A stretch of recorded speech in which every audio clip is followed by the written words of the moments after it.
Hello girls, kumusta kayo? Hello po mga kababayan!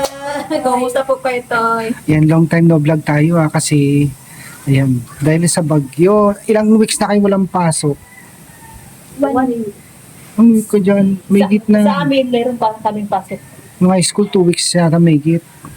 Ay, yung unang weeks kasi, yung may pasok, walang pasok. Pero ngayon, straight, 1 week, walang ano. One week sila, oh. hanggang Tapos bukas wala rin pasok. bali. Online kasi sila din eh. Online class. Kasi, Pinoy Aquino Day bukas. Mahirap yung online.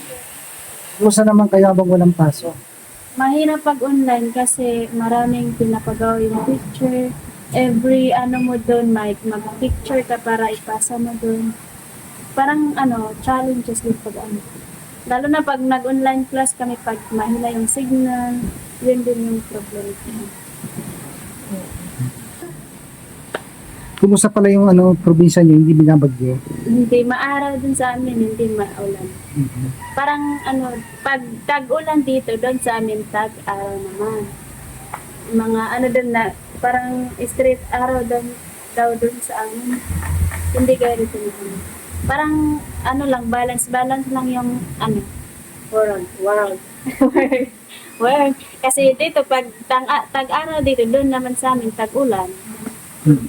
Pero lang dun sa amin, Kuya Toy, kasi hindi bagyo, bihira lang yung bagyo.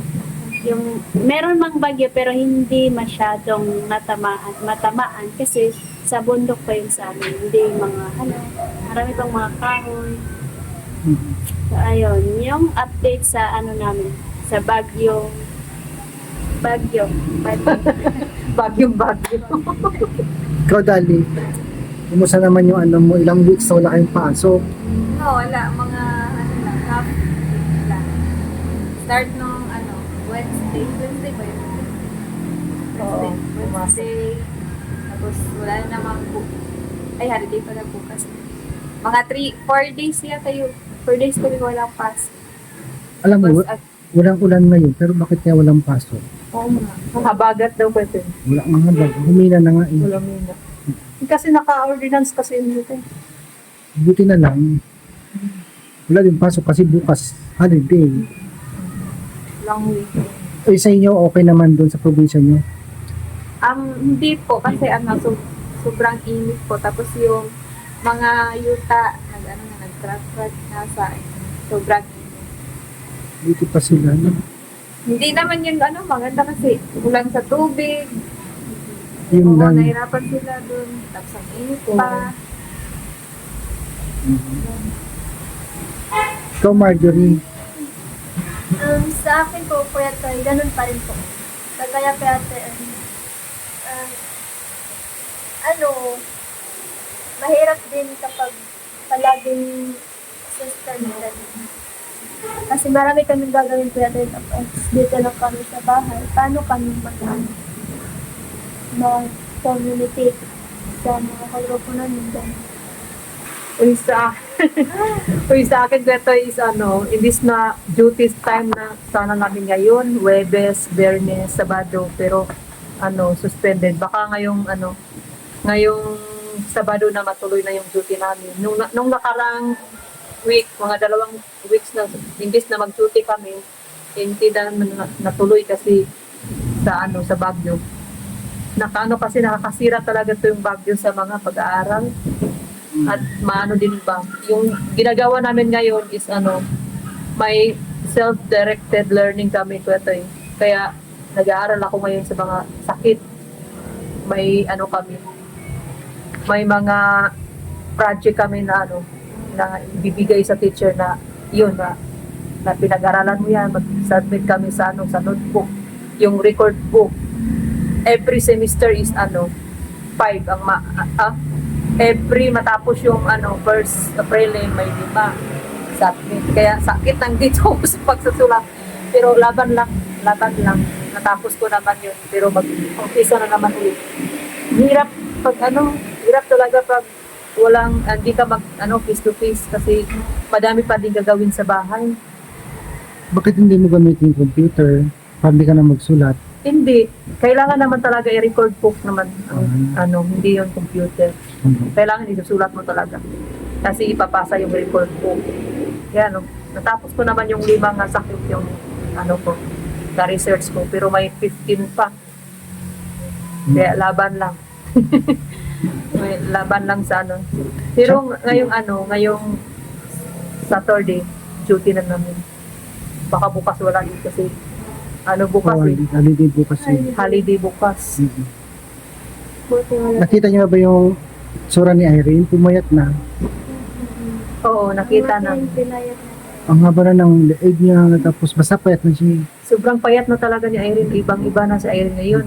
Kasi Ano- wala daw siyang, hindi daw siya makakain ng ulam. Bawal. Kasi bawal sa kanya. Ano message yung kay Irene? Ang, niya is, kanin na lang na tubig.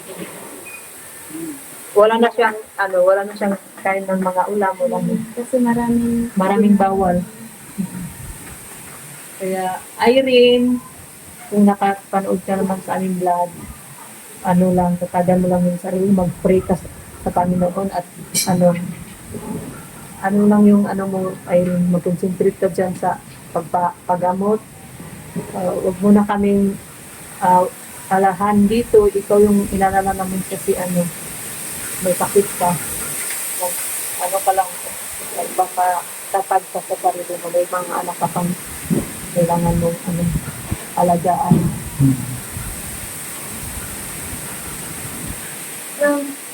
Ate Irene, message ko kay Ate Irene kung mapanood man po ni Ate Irene. Ate Irene, lagi mong alagaan yung sarili mo kahit yung kahit mahirapan ka ng laban lang talaga. Huwag kang suko at tapos lagi mong tandaan yung sinasabi ng mga doktor, yung dapat mong kainin at hindi mo dapat kainin. At sana po at ay magpagaling ka na.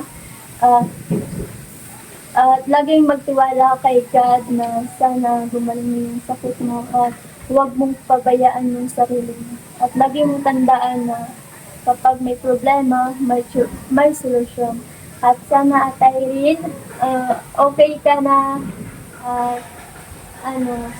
lagi kang magpatatag dyan. Magpakatatag dyan. At sana at Irene, magkita-kita na tayo dyan. Malapit ako magpunta na naman dyan at Irene. Sana Next year. patuloy mo yung babaitan mo alive.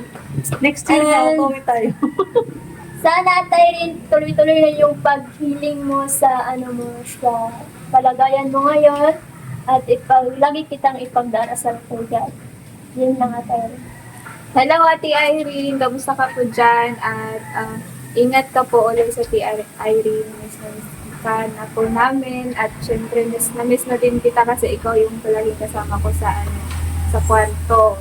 Ikaw palagi yung every time na malungkot ako, nandyan ka, nagpapasaya sa akin.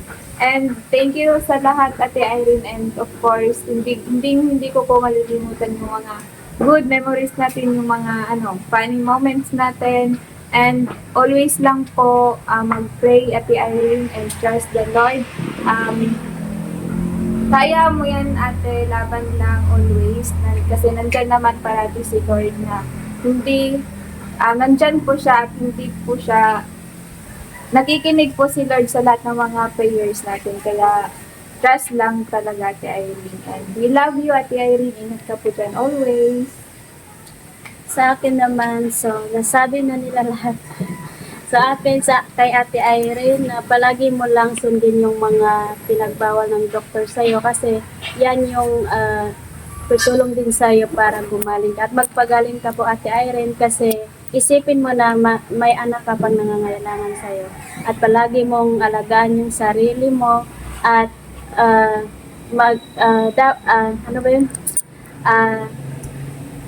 swerte mo, Ate Irene, kasi maraming tumutulong sa iyo kahit na may mga pagsubok sa buhay mo. Pero may mga taong handang tumulong sa iyo para lang may paggamot ka, Ate Irene. Kaya thankful po din tayo sa mga taong tumutulong sa atin.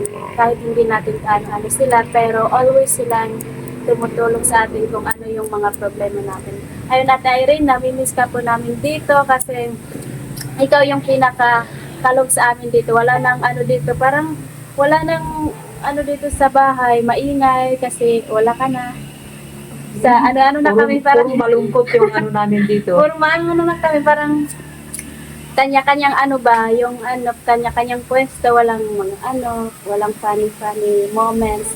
Kasi si Ate Irene lang yung ano, pag wala siyang ano, magkakaraoke yan, mag-itaas pa yung boses niya yan kasi kaya parang ano din kami parang nakakatuwa din si Ate Irene kasama and sa mga good memories natin Ate Irene. And yan lang po, Ate Irene, sana magaling ka na, magdasal lang always kay God. And we love you guys. Bye Miss po. you, Ate Irene.